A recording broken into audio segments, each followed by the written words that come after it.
Picture ang Yung dulo ng pinasihabi ng tissue. Yung position niya nagpipicture si James. Nagpipicture si James.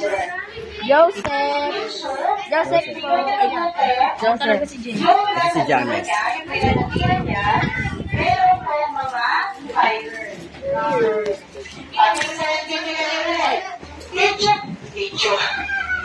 Tissue paper is primarily made of cellulose. So, sa tissue paper na po ay gawa sa cellulose.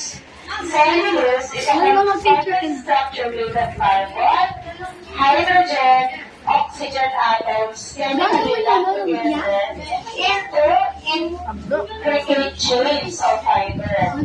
When you create a paper, you are ripping apart these complex multi-atoms structures. So, ano si element? Ay, si ano? Ano si aluminum? Element or compound?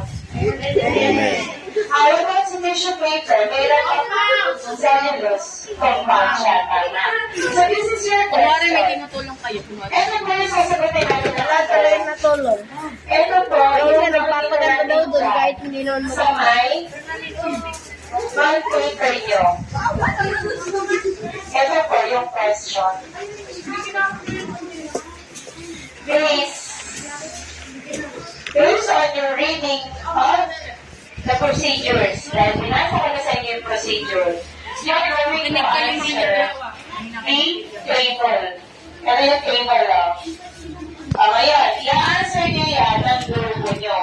Aluminum core. Kahit sa bata